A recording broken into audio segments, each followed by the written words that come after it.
Hola amigos, amigas, al fin retomando el canal después de casi 2 meses de no subir nada, un poquito más. Espero que hayan arrancado con todo el 2019, que estén preparados para afrontar un año que por lo menos acá en Argentina pinta que va a ser bastante movido.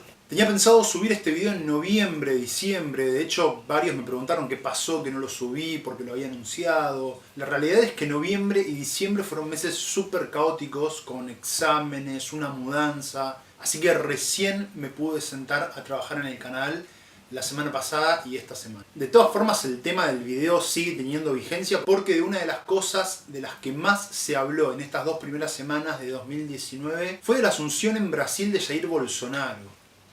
Por si hay algún colgado o colgada que no se enteró, Bolsonaro es este ex militar, fanático de la dictadura y de la represión, que se convirtió en el nuevo presidente de Brasil, llevando a la ultraderecha al poder por primera vez en más de 30 años. Muchos nos preguntamos cómo puede ser que alguien que no tiene problema en reconocerse misógino, homofóbico, que aprueba la tenencia de armas, acabo de leer recién que aprobó un decreto por el cual se agiliza la adquisición de armas. ¿Cómo puede ser que alguien así haya sido electo presidente de un país como Brasil? Pero también nos sorprende su postura frente a la dictadura militar brasileña. Escuchen lo que decía sobre el tema hace unos años en televisión. E fazendo um trabalho que o regime militar não fez, matando os 30.000.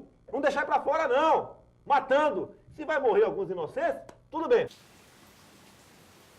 ¿Por qué? ¿Por qué los brasileros votaron a alguien que reivindica la dictadura militar? ¿Por qué? O sea, ¿será que no la pasaron mal durante esos años? ¿Que no hubo torturas? ¿Que no hubo desapariciones? ¿Que no hubo muertes? ¿Que no hubo censura? ¿Que no hubo crisis económica? Así que por eso decidí hacer este video, para que podamos pensar qué significó la dictadura militar para Brasil. Dictadura que tuvo sus similitudes, pero también sus diferencias con respecto a la de Argentina. Y que fue un proceso bastante complejo porque duró casi 21 años. Así que sería necesario más de un video para poder abarcarlo en su totalidad. Pero en estos minutos les voy a dar un panorama general para que podamos entender cómo fueron aquellos años de dictadura en Brasil, pero sobre todo qué lugar ocupan en la memoria histórica de los brasileros. Hacia 1964 gobernaba Brasil João Goulart, mejor conocido como Jango. Este hombre, con apodo de cantante melódico, era un político con tendencias de centro-izquierda. Tenía buena relación con las pequeñas y medianas empresas, con los sectores obreros y campesinos, había impulsado medidas populares como la reforma agraria y mantenía excelentes relaciones con la Unión Soviética, que se enfrentaba a Estados Unidos en plena Guerra Fría, y también con Cuba, al punto de negarse a participar de una invasión de Estados Unidos a la isla. Por supuesto, todo esto no era bien visto ni por la derecha ni por los grandes grupos económicos que estaban esperando el momento justo para dar el golpe. Y Jango se los dio. La gota que rebalsó el vaso fue la firma de un decreto que nacionalizaba las refinerías de petróleo. A la derecha neoliberal le decís nacionalizar y es el ajo del vampiro. Así, el 19 de marzo de 1964, distintos sectores opositores al gobierno de Goulart realizaron una marcha de casi 500.000 personas en el centro de Sao Paulo, que se llamó Marcha de la Familia con Dios por la Libertad.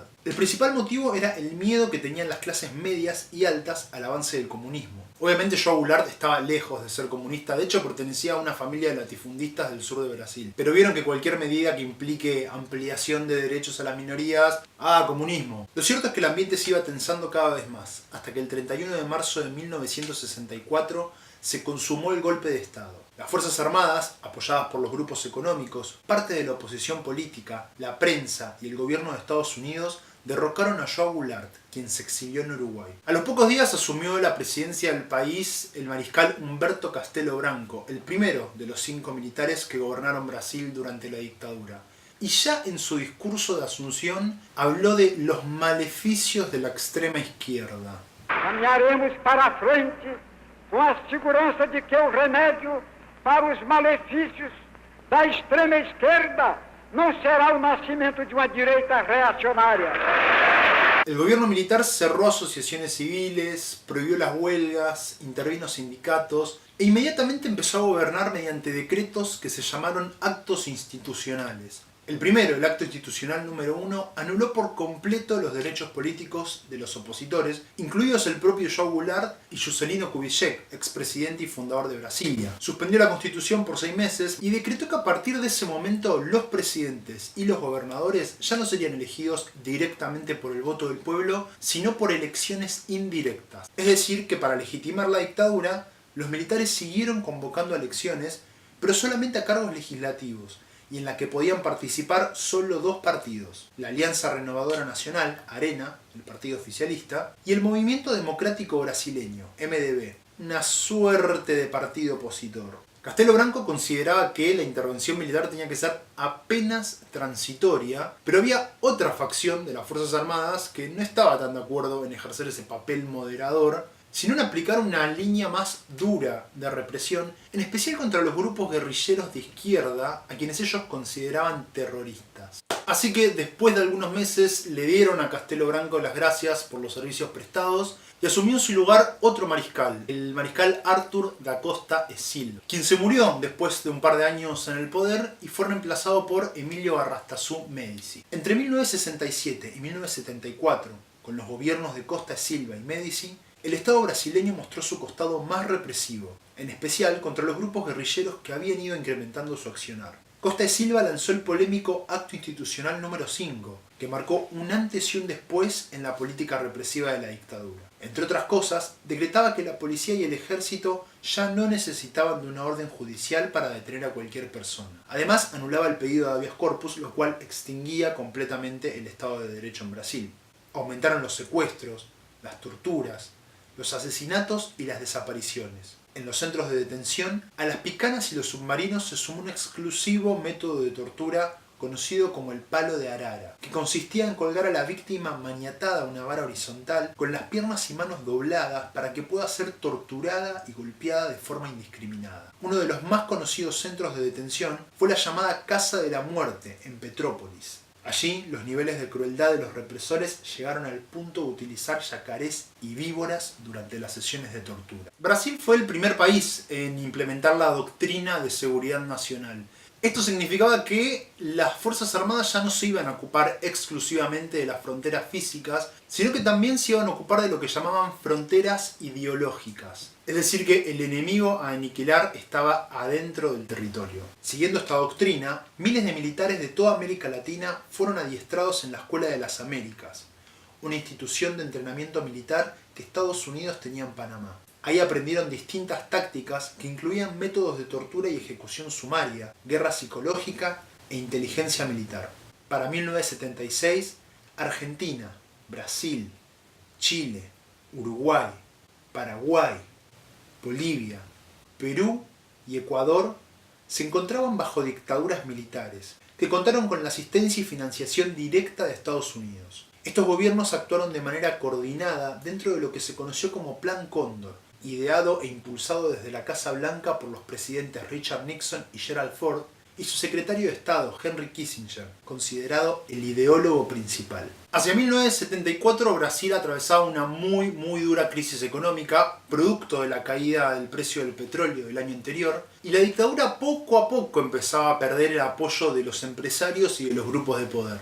El nuevo presidente, Ernesto Geisel, tuvo que hacer una especie de recalculando e intentó cierta apertura democrática, pero muy rápido volvió a la senda del autoritarismo y sobre todo de la represión. Los asesinatos del periodista Vladimir Herzog en 1975 y del metalúrgico Manuel Fiel Filho en 1976 provocaron la indignación de gran parte de la población y las protestas en las calles comenzaron a ser cada vez más frecuentes y numerosas. Una de las últimas medidas de Geisel, antes de entregar el poder a su sucesor, a João Baptista Figueiredo, fue anular la polémica Acta Institucional número 5. Así, la dictadura comenzaba su muy lenta retirada. Con una crisis económica cada vez más fuerte, inflación en aumento y huelgas de trabajadores, al nuevo gobierno no le quedaba otra opción que la apertura política. Además, con la llegada de Jimmy Carter a la Casa Blanca, Estados Unidos empezó a cuestionar las violaciones a los derechos humanos y a retirarle el apoyo a los gobiernos militares de América del Sur. Finalmente, en 1985, después de 21 años de dictadura cívico-militar, Tancredo Neves es electo presidente mediante elecciones indirectas, pero se muere antes de asumir.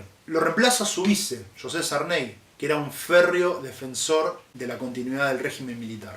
Durante su gobierno se dictó una ley de amnistía tanto para civiles como para militares, y se sancionó una nueva constitución, pero sin modificarse el poder de las Fuerzas Armadas.